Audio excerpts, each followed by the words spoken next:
Ladies and gentlemen, today, thank you for joining to this Tax Stories next episode. Today we have 20th episode already. Oh, gee. And we have exciting guests from Africa today. We have Edward Mwachinga from Kenya and Theophilus Tawiah from Ghana. And we will speak about African taxation today. So not typical our tax story today, but very exciting. I'm really looking forward to have this chat with you guys. So how are you today? Oh, very, very well, Yanis. How are you? Thank you. I will do a brief introduction with you. Edward is director of the board of WTS Global. WTS stands for World Tax Service, which is a big global network that covers tax advice in more than 100 countries in the world. And Edward is global head of Africa at WTS as well. And he's a partner of the Kenyan tax firm Viva Africa Consulting. And Edward has studied in Universities of Nairobi and in London. And Edward has worked for Big Fours, also not only for PwC in Kenya, but also for Deloitte in Tanzania. We'll speak a little bit later about that. And Theo is managing partner at WTS Nobisfields, and there is a long list of studies. I have a feeling that Theo has studied for all his life. He has studied at universities of Oxford, Cardiff, the Montfort, Leicester, Cape Coast, Ghana School of Law, Ghana Chartered Institute of Taxation. He's been lecturing at University of Accra, which is capital city of Ghana. He's a director at Ghana UK Chamber of Commerce, and he's also worked for Big Four before. So very knowledgeable guys today, and I'm really looking forward to this conversation with you guys. So let's start with Theo. In your Twitter account, it is mentioned Esquire next to your name. How can one get this title? All right, thank you very much, and happy to begin. So when we say Esquire, it's title given to a lawyer, so it's more common with common law jurisdiction. If you're a lawyer, you're eligible to use the word Esquire as part of your name. So that's where the name Esquire coming from. Right. Thanks. So guys, follow Theo's Twitter account. It's interesting news there. Let's start with something that is not on your CVs. What happens in your life besides work?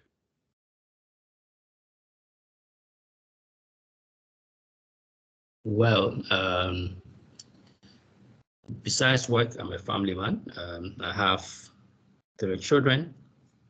That is 2 boys, 1 girl, Avi, Ian, and Lita.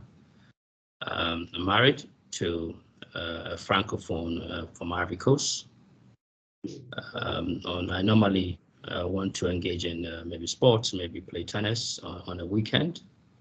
And so basically that's what I try to do, and also try to help community development in where I was actually born. So from time to time, I'll go to my hometown and provide some motivational support to the community there in terms of education support, in terms of community development. And so I do that on the side, apart from being a managing partner and a lecturer in a university. Right. And for you, Edward? Yeah, so thank you, Yanis. So when I'm not at work, I, like Theo, I get involved in a lot of community work. So I chair the board of a school, and as part of that, I get involved in motivational speaking and youth development. So I help them with sport. I also sponsor a football team back at home. It has the name of the Nigerian national team. It's called the Green Eagles as well. So it's a local Green Eagles. So we are, yeah. So we have 3 teams for the boys, for girls, and for the youth. And I also am a big champion of development of girls in the community and try to give them equal opportunity. I'm also married. I've got 2 kids, some good, wonderful kids that are in their teenage, so they're giving me a headache right now. So that's enough of my time. And speaking of football, Theo, you've been studying in Oxford, Cardiff, Leicester. Which football club do you follow?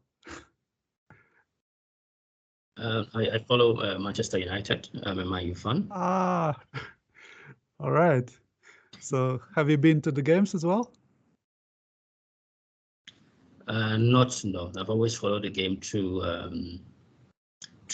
the television, but I haven't been to the stadium yet. Right. And can Arsenal. you follow Arsenal? Okay. So. I follow Arsenal. It's been a painful journey, but the last time I went to watch a game, Arsenal played Fulham in about September 2019, and it was a good day because Arsenal scored. It was 5-1 that day, so I had some fun. All right. And may I ask on a more philosophical note, are you happy, and if yes, what makes you happy?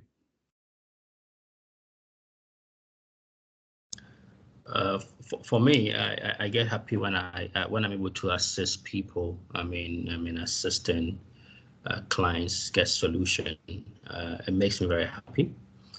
The mere fact that I'm able to put a smile on the face of the individual or the entity brings me much joy, and so it really makes me happy in that respect. And you, Edward? I have a mantra, which is that I live well when I do good things. So do good to live well. And so when what makes me happy is seeing the results or having hope in that the things that I do or get involved in make a difference in people's lives. So I get very happy when I see the children play football. I get very happy when I serve my clients and solve a problem, or when I sit on the board of the school and we make some good decisions. It makes me very happy to know that there'll be impact or to see impact. Yeah. And you could hear from my introduction, actually, that, of course, you have achieved a lot in your careers.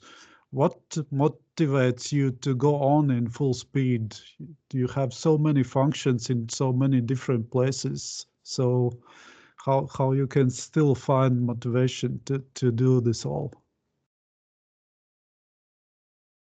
Yeah, so for me, a lot of the things that I do. Yeah, Edward. Sorry, go ahead. Yeah. Okay, yeah. So for me, of course, a lot of the things that I do, we are very keen to do yeah, this. Don't worry, I thing, will both of edit. us. Yeah, no problem. Okay. Yeah, so of course, I'm in the consulting business. I'm also in the business of people, serving people in schools and in the community. So I'm very much around people, and what keeps me going is the energy that I get from them. So they keep me fired up, and the clients are satisfied with my services, or we've made a solution. So it keeps me wanting to be of more assistance to them, and motivates me to do more research, to achieve more things professionally and at the individual level, increase my profile and so on.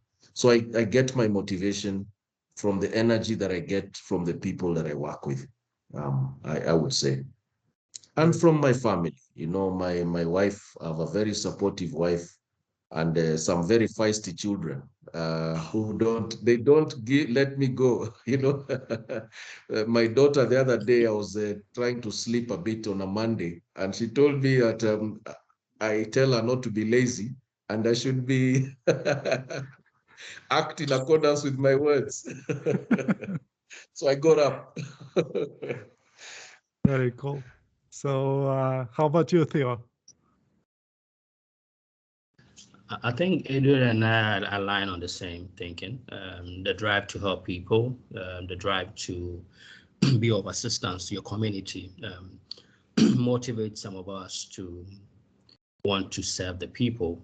So that is why I decided to teach in a university, because I mean, being a practitioner, as a lawyer, as a tax consultant, you can bring some experience in shaping the future of the next generation. I mean, either as lawyers or as tax advisors or as MBA students. So I offer myself to teach in a university so that I can make an impact on their lives in terms of their thought, in terms of experiences to share with these students. And apart from that as well, as you are out there assisting people, you get attraction. It's like a magnet. I mean, everyone want to be more aligned with a very good product in that respect. So you get to certain institutions, which are sometimes not a paid institution, where you can make impact on bringing business reforms to the industry. So, for example, the UK Chamber of Commerce is a non-governmental, it's a non-profit organization where we help in. So at that institution, I chaired the tax and legal committee. So we help shape the landscape of business, the regulatory environment, and how to do business in the country. And we have a survey, which we then share with the government officials. So some of these things, the fact that we'll have a result, the fact that the system will change, and push me to want to and better my life. And one of the things that I also take pride from is the quote from the Bible that says that study to show yourself approved. Study to show yourself approved. So the more you study to become technically good, you can offer bespoke advice to clients so that the clients can see the impact of the advice that you've given to them. So some of these things motivate me to want to push harder, and I have a very supportive family, as Edward had also hinted. I mean, they've always been there for me. Sometimes I want to give up, but they're always there to push you and say that you can do it. Go ahead and do it. Yeah. Right, very inspiring. Edward, you have once quoted Jack Welch as your personal motto that if you don't have a competitive advantage, you don't compete. What is your competitive advantage? Yeah, so the competitive advantage is not static, so you build it. But I would say that I try to get at distinguishing, to distinguish myself in anything that I do. So if it is at work, then the competitive advantage must be to have the kind of knowledge and skill that can also rub off to a client and give them a solution that puts them ahead in their industry or in the sector that they're in.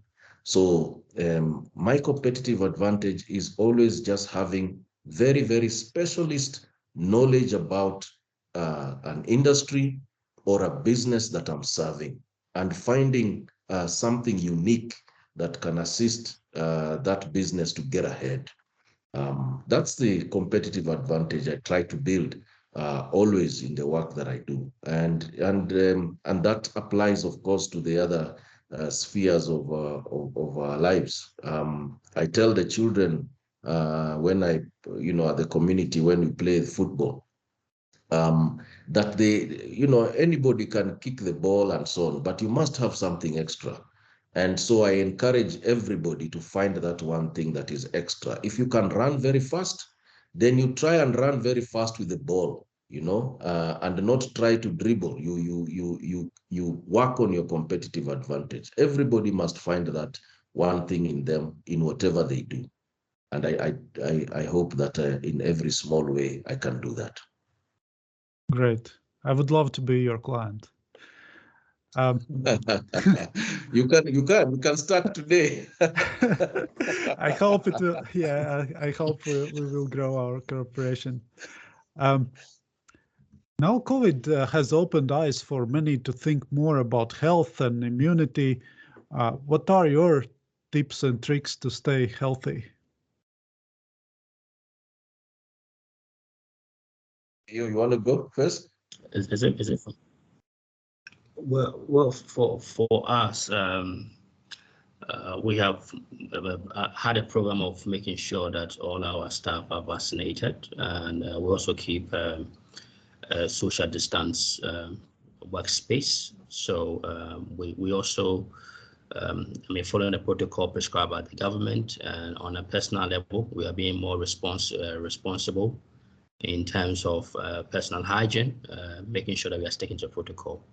But we've also devoted a lot of resources in acquiring infrastructure, IT infrastructure, to make it more secure for our clients to share information with us, so necessarily walk into our office. So we keep on making an investment in IT for making the work for our employees more seamless, and making sure our client can send us information on a more secured platform, without necessarily coming to our office. So we are making an investment in that respect. And you, Edward? Yeah. So at the farm level, the office level, we are of course adopting all the best practices for operations to try and keep ourselves away from possible infection with COVID. And of course, you find that this new way of operating is also helping us with other opportunistic diseases. I remember before COVID, you'd always have someone who's feeling ill here and there because the hygiene levels and were perhaps not as strict as we have them now. So I think we find that beneficial. At the personal level, I struggle a lot with several things. So I do a lot of exercises. However, I have to admit that I'm not very consistent, but I try. I try. And I try to, one of the things that I value most, of course, I try to have a very, very healthy diet. So I do my vegetables and stay away from things that I find that may be harmful. So I have less sugar, less salt, less wheat, those kind of things. More fruits. Cool. Yeah. Cool. And of course, I'd love to hear some of your suggestions also as to maybe African literature, movies, or art. Anything that comes to your mind that you can suggest me?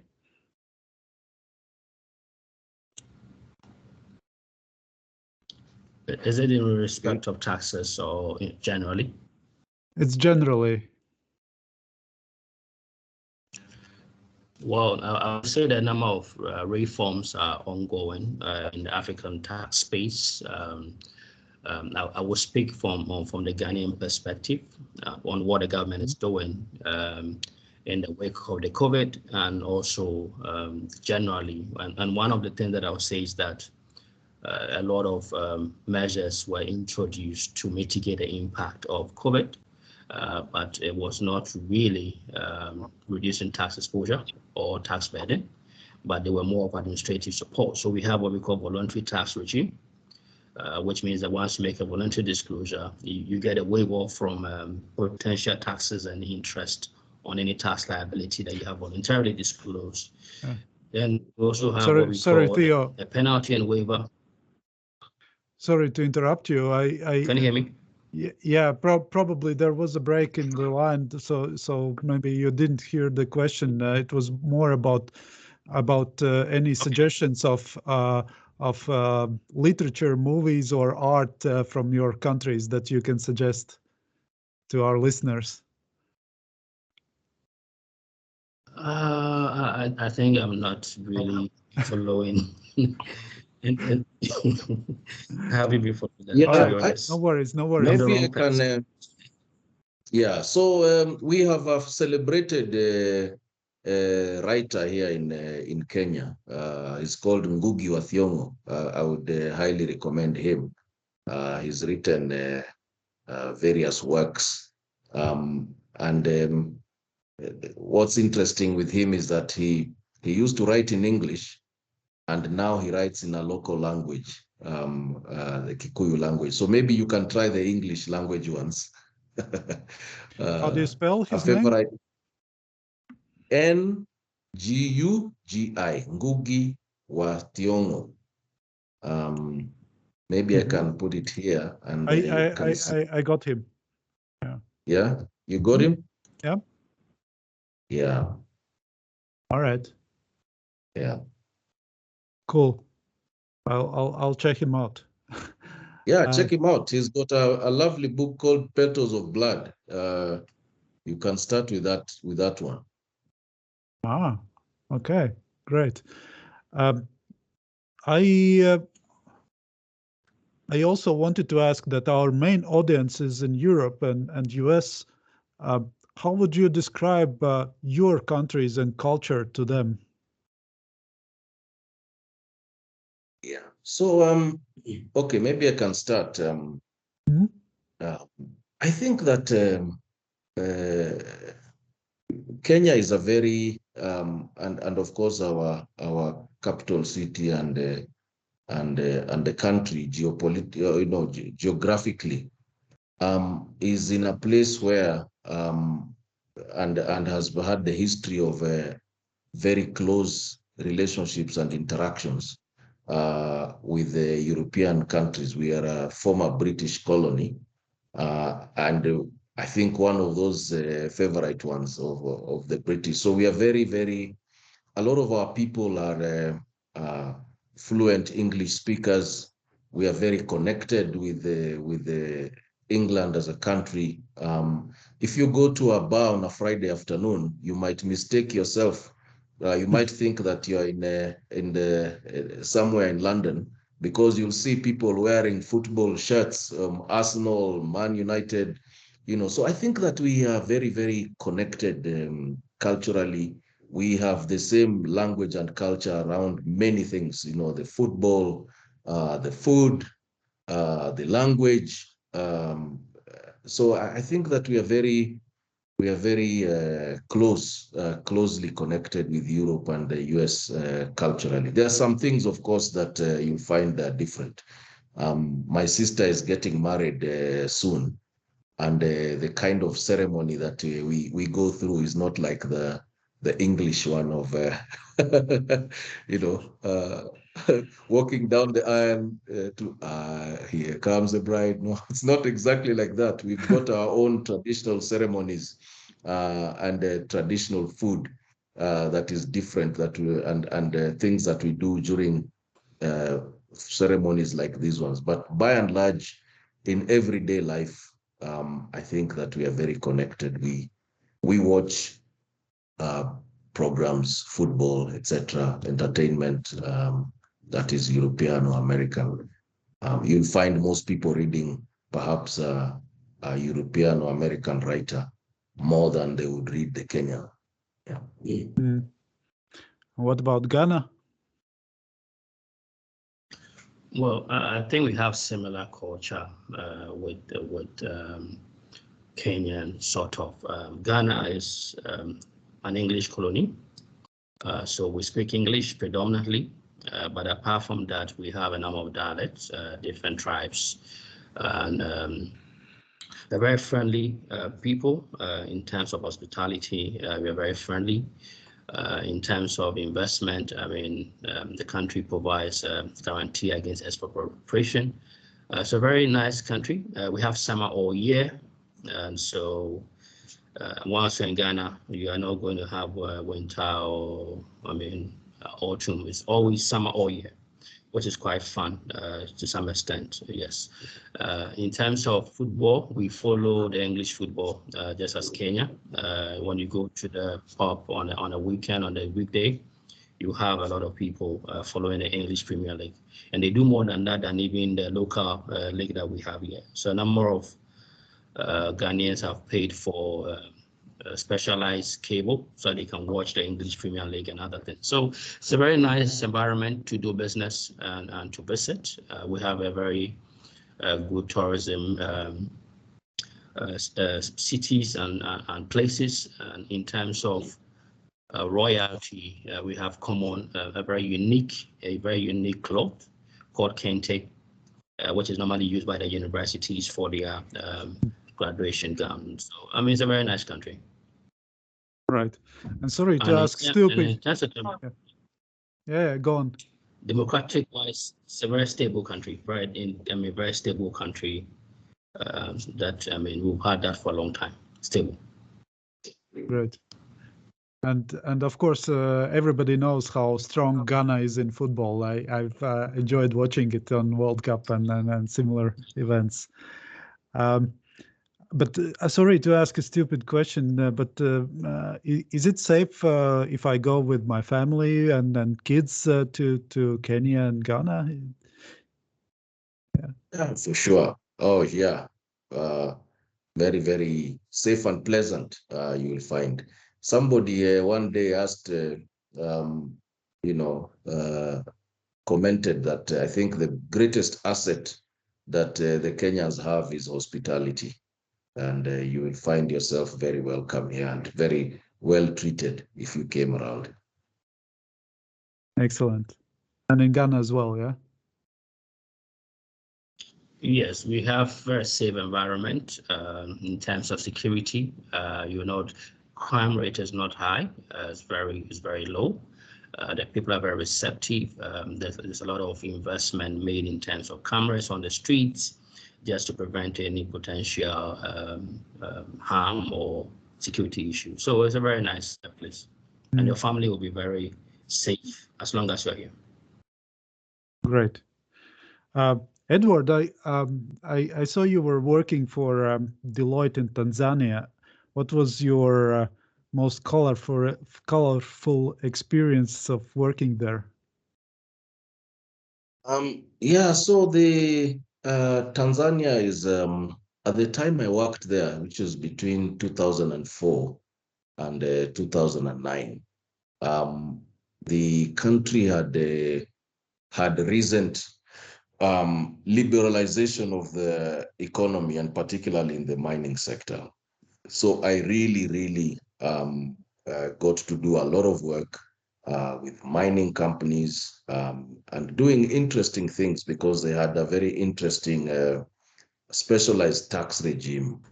And I would say that was a most perhaps remarkable experience. It's something that I hadn't been involved in before, and experiencing it in a nascent industry in a fantastic country, by the way. My wife is from there. Yes.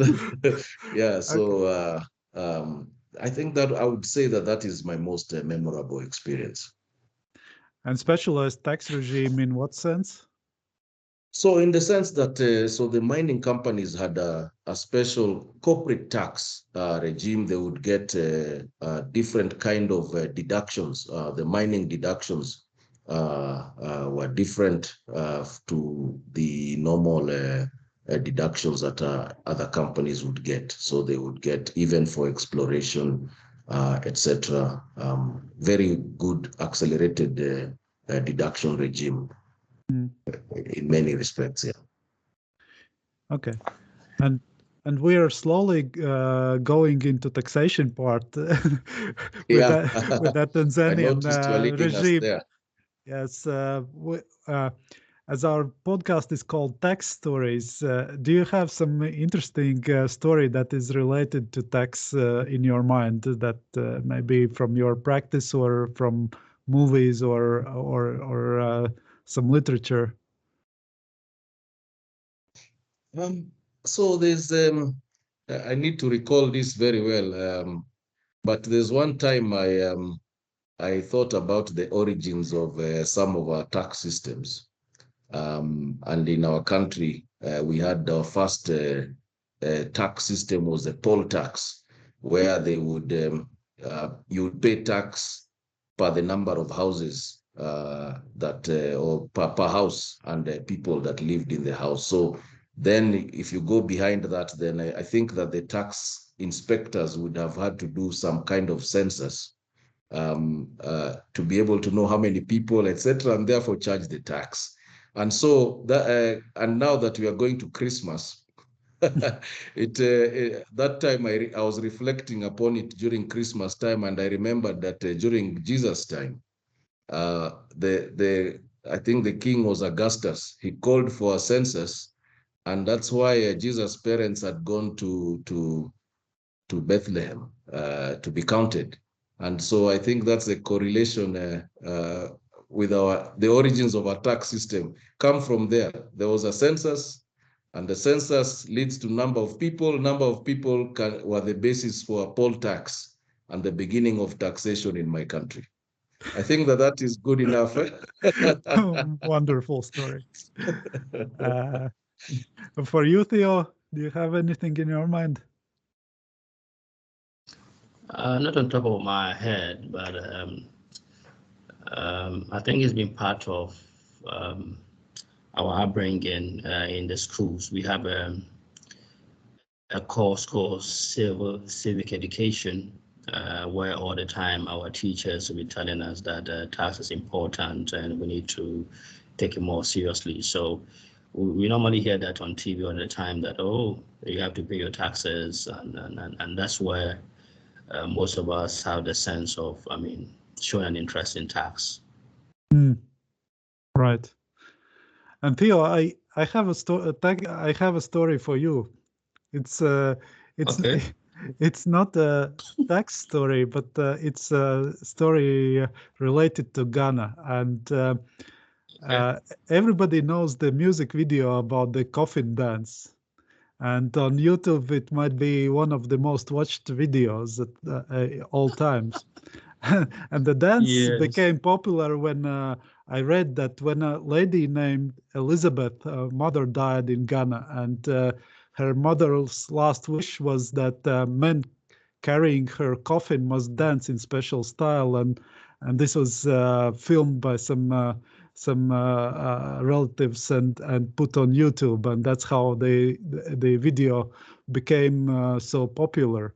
But on more serious note, I also saw that there is something to add to this story, and do you have some continuation to this story regarding Ghana? That I saw that there is some sort of tradition of coffin art, that they are in some sort of animals, and this is becoming a really an art. But what is the philosophy behind all that? Is there something you can add? No, I think I've seen that video, and it's really become comical these days to show that if you see that video, it means that you sense a danger. If you see that guys dancing in the coffin, it means that you should anticipate a danger, because if you don't act properly, you would end up, dying, and you maybe have to be carried by the same people. So in the context of tax, as we're discussing, if you see that video, which means that if you don't pay your taxes or you don't act appropriately, going down. The authorities will come after you when you see that video. So whenever you see that video, it means that you should act, appropriately. And it's just funny. I've seen it quite a lot of times these days. Right. Great. So death and taxes are very close, you can see. All right. But returning to taxes, what taxation is close to your heart personally, to each of you? Or what I practice the most, or what I enjoy the most? What you enjoy most, yeah. Yeah. So I'm mostly in corporate tax. I do a lot of work around corporate tax here. Yeah, I would say that. By the way, it was not always like that. I started off as a pure VAT specialized consultant when I started off in my career, because I worked for PwC at the time, and we used to have a specialist group. So when I was recruited, I went straight into the VAT group. But that changed when I moved over to Deloitte, because I was based in Tanzania and we became generalists. But the largest area of practice was corporate tax. So I ended up, becoming perhaps more of a corporate tax specialist than I began my career. All right. And you, Theo? Well, I do more of international tax, which because whilst I was in EY in tax, international tax and transfer pricing was what I was doing. But when it comes to the international tax, we're looking at inbound investment, where we advising clients on corporate income tax, VAT, capital gain tax, which is now merged into corporate income tax. So basically, that is where my interest in. When it comes to research, because I teach at the university, I'm more particularly interested in wet taxes, which covers capital gain tax and stamp duty and property tax. And that is where I research into, and also taxation of businesses and anti-avoidance. So those are where my interest lies most, and I research into those areas. Right. Yesterday, when I spoke to one of my friends in Germany, he said that the advice he received on transfer pricing from Kenya was great. It was very fast and of excellent quality. So, guys, now it's a good time to tell more about your firms. What is your firm like, and your tax practices like? So, Edward, would you like to start?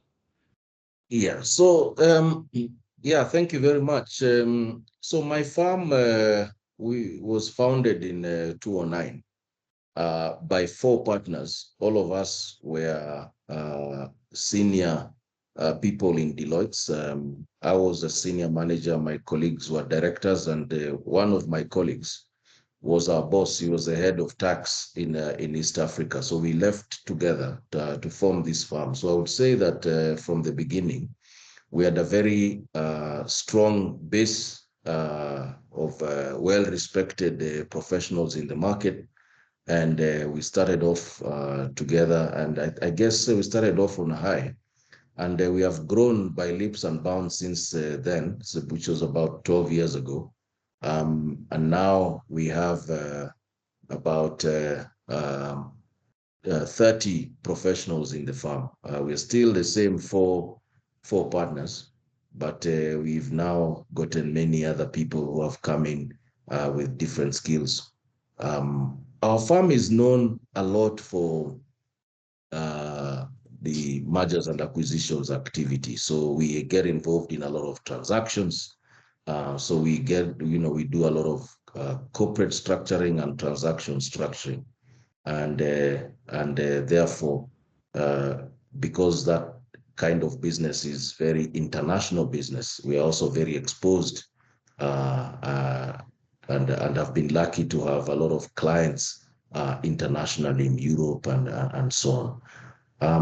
The Kenyan tax environment is very sophisticated because we also have a very, very well knowledgeable and very competent revenue authority. And that has driven everybody else, of course, to be on their A game. So I'm not surprised that your friend told you that they got very good advice on transfer pricing from Kenya, because we have very good specialists in the country and, of course, in our firm as well. And those 30 people, are those only tax or also legal specialists? What is the division between those 30? Yeah, so the mostly tax, we have, so all our people get involved in taxation in one way or the other. So even when they are legal because they are doing tax litigation. We don't do other areas of practice So that pure are tax not firm. connected with tax. So we are a pure tax firm in all the aspects that we get involved in. We have a basis in tax. Right. And Theo, the floor is yours. Yeah, thank you very much. So for our firm, it's a unique firm, unique in the sense that we are a law firm that provide tax and legal services. You will not find that much of that in the landscape. So we are in a very unique position to offer, serve as a one-stop shop in terms of services. We're able to provide legal services, we're able to provide tax services. So most of the people in the firm are well experienced. We have Big Four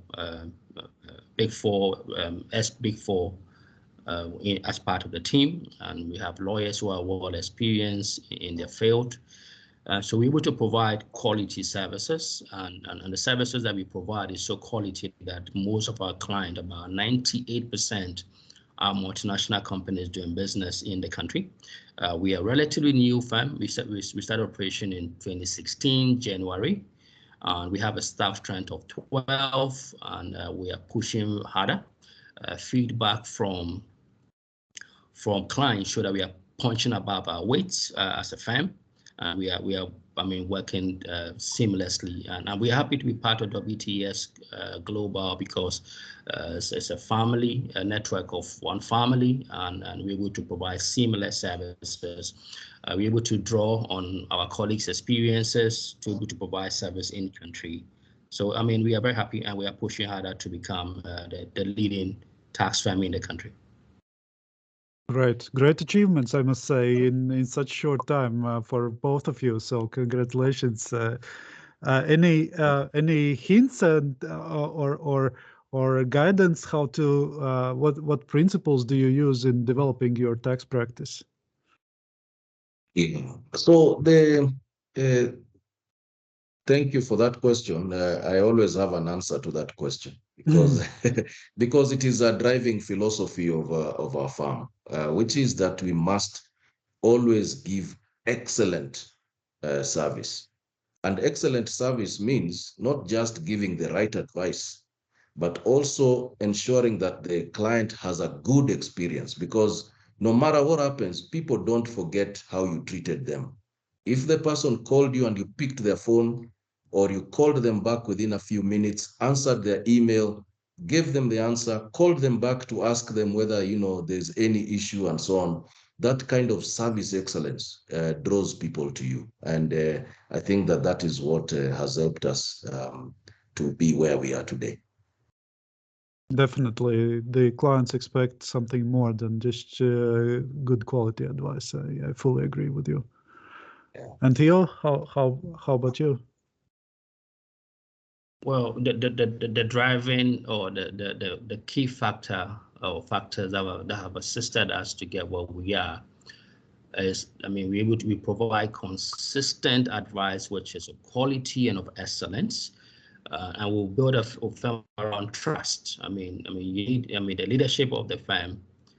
There's openness, transparency. So there's trust. By the employees, they can really relate to everyone, and that same trust is extended to clients. So clients really trust us because we're able to do what they expect from us, and we are very reliable.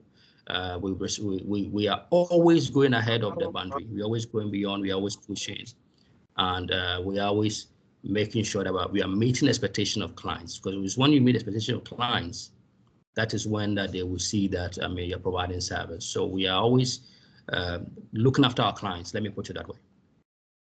Right, and I wanted also to ask about rankings, tax firm rankings. I was looking for Africa tax firm rankings in the traditional at least for us, traditional sources like Legal 500 and Chambers and Partners and International Tax Review. I didn't find any. Are there any rankings available for the tax firms in Africa? Yeah. So in Kenya, that has been something a little bit of a contention for us, because we are not a law firm. We are just a tax firm.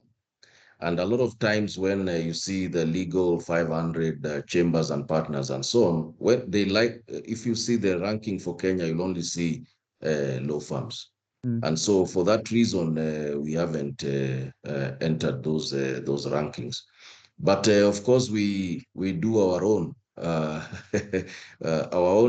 rankings of tax practices, and we think that, and we believe that the market says the same. That if you ask around about the ranking of our firm, then you will hear that we are ranked very highly. And our partners are always, of course, in the tier 1 of tax advisors. But are there any tax firm rankings available on the internet? No.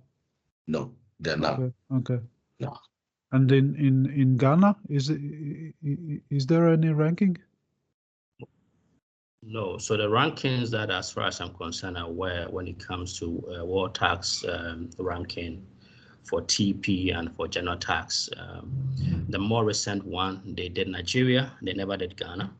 Even though we submitted submissions for that, they never did that. But we were recognized as a tax firm on that ranking. And I think Kenya too was similarly recognized over there.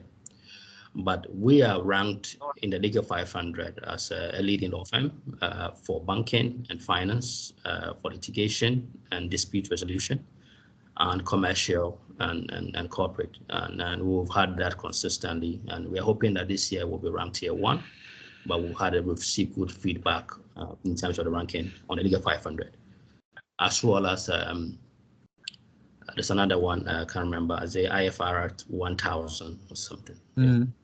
Right. Edward, I saw that your profile page of your firm says that my firm comprises some of the leading experts in East African taxation. Does your firm cover tax advice beyond Kenya? Yes, we do. So as you know, I worked in Tanzania for many years, and I still keep very much abreast with the developments there, and I assist clients at least to some great extent on issues relating to Tanzania. My partner, Mick, that I talked about earlier, was the head of tax in East Africa, as I told you.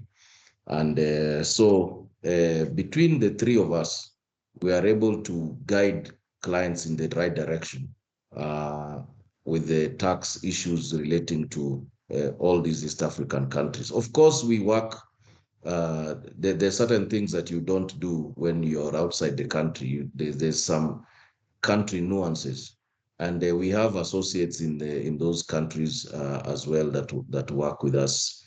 And so between us and our ecosystem around, and this ecosystem, of course, is the WTS ecosystem, we are definitely able to provide advice beyond our borders. With a combination of resources and skills.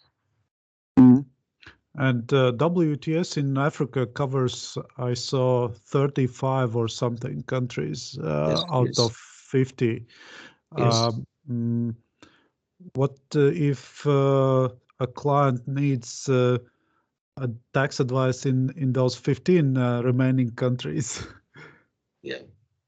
So the 35 is the number for our members and our associates, because we have some type of people that we work with that are not yet members for one reason or the other. So we can cover 35 countries very comfortably. However, if you needed to go to a country where we don't have coverage, we have also, of course, invested in information that we can be able to guide and hold someone's hand to navigate their way around those countries. So I would say that we promise 35 countries, but we have capabilities beyond the 35 countries, and it can be of assistance to a client. Right. Yeah. That's perfect. It sounds like all Africa is covered then. Yes, it is. What would you say to those who think that there are too many risks to invest in Africa? Has the landscape changed lately? Yeah. So first, I would tell them philosophically that you have to take a risk if you want an opportunity. So there is no place where you take an opportunity. If you don't want any risks, you can't take opportunity. And Africa is the land of opportunity. Anything that you touch in Africa is scalable. And so it is worth every while to invest in Africa. And any risks that arise, of course, you need to invest in the system to manage those risks. As WTS Global and as, of course, Viva Africa in Kenya, we are able to assist you with tax risks so that then they don't become a barrier to entry in any of the African countries. The other risks, of course, we can talk about political risk, we can talk about legal risk and so on. I think that where Africa is at the moment, Africa is rising. People say that as a slogan, but it's not just a slogan, it's the substance. Africa is rising, everybody is improving their systems, everybody is improving their laws, and things are becoming increasingly better. This is the time to come in. If you get late, you'll find others who have taken the first move advantage. Perfect. Theo, do you have something to add? I think Edward has said it all, but things have changed dramatically when it comes to African space in terms of investment. I think some of the narrations out there are not a good one. Things are different on the ground. You would see that most of the countries have enacted laws to guarantee any confiscation of investment. You will see that a lot of incentives are being given to drive opportunity or investment in those African countries. You will see that tax laws are being aligned with international best practices. I mean, treaties are being signed to make sure that it eases the double taxation aspect of it. So a lot of the narratives have actually changed. And I mean, for example, when you come to Accra, for example, right from the airport, you might think you're actually in London. Massive infrastructure, a lot of investment. So there are key opportunities out there. Free zones are here, and most African countries have free zones. Most African countries have opened up tender processes for oil block. So Ghana, for example, oil block is a competitive bidding. They will have a second one. So there are a lot of opportunities, and we need each other in terms of making sure that we have a global better world in this respect. So things have changed, and I think that the narrations out there are not correct to some extent. Things have really changed in Africa. Great to hear. Guys, I'm conscious of time, that our 1 hour has ended. I still have some questions left. Do you mind if we run over, or you need to run to the next meeting? I can give another 15. You, Theo? Same. Okay, perfect. Thanks. I actually wanted to ask that I saw that there is one of the scientists in this respect, Dr. Ndungus, who is in 2019 written that Kenya has emerged as a global leader in development of mobile money. tell about the industries in which are more developed in Kenya and Ghana? About other industries that are more developed? Yes. Okay. So the Kenya is big in financial services generally, and the mobile money and fintech is very big, and it's a big innovation hub for startups. It's a big place, a hub for startups in that sector. The other sectors that are large, of course, I think you may have heard of our legendary tourism sector.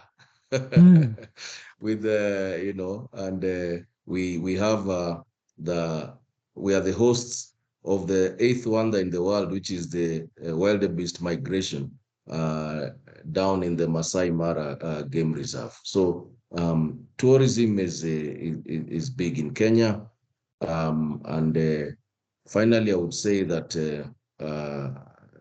of course we are very big in telecoms as well. We have Safaricom, which is Kenya's largest country, is probably also the largest country in sub-Saharan Africa. I mean, the largest company in sub-Saharan Africa is really huge, and it is expanding now to Ethiopia. So we have a big telecoms industry. We have a big mobile penetration. Our mobile penetration is very, very high.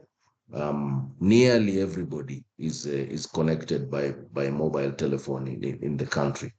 I seem to recall a number well over 30 million users in a country of 50 million, where most are kids. So I think that means that all adults are connected. Yeah. Great. And how about Ghana? For Ghana, I think services is the majority of it. Services. So for services, you're looking at financial services in terms of banks. You're looking at general services like consulting. You're looking at telecoms. So we have a very robust financial sector. I think in 2008, the then president was seeking to make Ghana the financial hub for Africa, even though it didn't materialize, and his time was up as president. So the country is really well diverse in terms of the growth. Manufacturing is also quite up there, and generally I'll say that manufacturing is quite the leading, and agro-processing is also one of the quite innovative areas to look out for. We've passed a law, Payment Systems Act in 2019, to incentivize or to regulate the payment systems industry. So we have various categories of licenses. So mobile money, electronic money issuer is there. We have general payment system services and their local content participation. So that aspect is also coming up a lot. I have set up about 5 companies for foreigners coming to do business in that sector. The mobile money is really doing well. In terms of volume of transactions, it is actually competing with the banks, and that is why in the recent budget introduced by the Ministry of Finance on the 17th of November, they're seeking to tax mobile money transactions, because it's seen as a source of getting money, because most of the economy is also, there's some section of the economy which are an informal sector, and a lot of them are utilizing the mobile money. So as a way of taxing certain tax base, they want to levy tax on the mobile money. But generally, the economy is diverse, and depending on where your interest is, the oil sector remains untapped, because I'm talking about upstream sector, oil and gas. You have about fewer blocks being explored by the petroleum companies. So there's still vast opportunities out there in the oil and gas sector, in the agro-processing, in the financial service sector, and generally and there are some tax incentives that have been earmarked for that purpose. The government has its own agenda also is seeking to industrialize. So we have what we call one district, one factory. So just like the EU and European countries, you will see that there's factories within certain counties and all that. So you're seeking to have the same concept, and they've introduced tax incentive measure to attract foreigners. So there's vast opportunity out here, and you just have to have the confidence and the resources to take advantage of this. And we are here to help you navigate through the whole landscape. Great. And Theo, you mentioned tax incentives, the magic word. What would you describe some highlights of the Ghana tax system and tax incentives Ghana offers to the investors? Okay, so I'll start off with for those who are interested in manufacturing business, we have the free zones. So if you operate in a free zone, it's a single unit free zone. You're not expected to be in a specific location. You can operate from anywhere within the country. So once you have the license, you're expected to export 70% of your output outside the country to qualify. So you get an incentive of 10-year tax holiday, 10 years tax holiday. And you also have exemption from dividend when it's paid to shareholders. So the general dividend rate is 8%. But if you're a free zone operator and a shareholder, any distribution made to you, you don't pay tax. Also, you have exemption from indirect taxes when you're making procurement or making importation because you operate in the free zones. So that's for the free zone. When you come to the general landscape, we also have a tax incentive for agro-processing, 5-year tax holiday for agro-processing. We also have a reduced tax rate for certain businesses when you operate in a specialized location. So you can pay 12.5% if you are outside the regional capital. And if you are within the regional capital, you pay about 17.5. The government has also introduced what we call a tax holiday for youth enterprises based on specialized industries. So we talk about ICT, agro-processing, and general services sector. So a lot of incentive have been introduced. You can also carry forward tax losses for 5 years if you operate in a specialized industry. And if you're not in a specialized industry, you can also be able to carry tax losses for up to 3 years. But generally, we have incentive within the tax space. We have general exemptions for VAT and all that. And one good thing about this country is that if you're doing a project, you can apply for tax waiver, which can be maybe about 23 million or 26 million, depending on the project. For 10 key projects, Parliament can give you a tax waiver once you make a case for it, particularly government projects. So the regime is quite flexible, and a lot of investors, most of our clients have tax waivers so that they don't pay for import duty, and sometimes domestic VAT, they have a waiver for them. So it's quite an attractive space when it comes to incentive. I have a Latvian friend who is they are building a factory in Ghana in a special economic zone, and he said that the system is great and they are making a lot of profits in Ghana, but the problem is with the invoices they are receiving from Ghana, that the taxes that are on the invoice are sometimes surprising and not understandable, or they are very fragmented. Do you have any comments on that?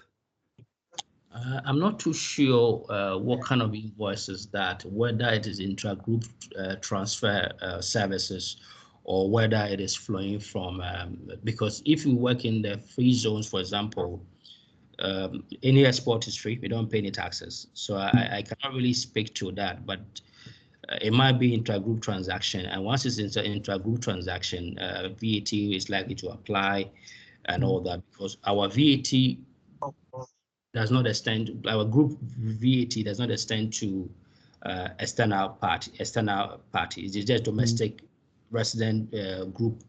So I cannot really speak to it specifically why those invoices are highly inflated or not, unless I have I'm happy to assist in that process to look at it and Sure. Edward, any brief comments on Kenyan tax incentives? Yeah, so we have so there's two things that I need to tell you about the tax environment generally, then I can go to incentives. So the first thing is that everything relating to incentives in Kenya is in the law. So it is all transparent. There is nothing, no incentives are done in agreements that are not in the law. So everything is in the law, and therefore it's very transparent. The second thing is that our tax administration is very, very automated in their operations. So it's very easy to apply for things because you do it all digitally on the internet and so on. Now, with regards to the tax incentives, the key highlights I can give you is that like Ghana, we also have a special economic zones regime where there is a reduced rates of tax, including corporate tax. So you get a corporate tax rate of 10% for the first 10 years in which you're registered in the special economic zone, and then 15% in the next 10 years. So 20 years of a reduced tax rate before you get to the top rate of 30% after 20 years. Then we also have in that regime reduced withholding tax rates on things like management fees and interest and dividends. It's all reduced from 10% to 5%. And there is an elimination of other charges that would apply if you operated outside the economic zone. For example, no stamp duty on transfer of or transactions relating to land, and no municipal charges, levies, rates, rents, etc. All those are eliminated, so that then the special economic zone is what you may call a tax neutral zone for purposes of taxation to a great extent. Outside that, generally, we also have accelerated depreciation rates for between 50% and 100% for some types of investments, like manufacturing, etc. So that is really good. We have indefinite carry forward of losses for everybody. So you're able to carry forward your losses indefinitely. Kenya is also a source-based tax system where we only tax on income that is sourced in Kenya, so that then if you operate in Kenya and have income from outside Kenya, then that the earnings, say dividends from foreign countries, are not taxed in Kenya, and other incomes that are not accrued or sourced in Kenya. So I think that would be a quick highlight on the tax incentives regime. Great. Edward, Theo, really, thank you very much. I really appreciate your time. It's been fun. It's been inspirational. It's been educational. I have to ask you one more question. I always ask all my guests, what is your version of meaning of life? And meaning of life. Live large, not necessarily long. Live large and live happy. Live all your life today. Thank you. Theo? Now say, live good, be good to people, and make people happy. With those words, thank you very much, guys. It's been a great pleasure to talk to you, and hope to see you soon in person. It's been a great pleasure. Yeah. Thank you, Yanis. Thank you so much. Thank you, guys.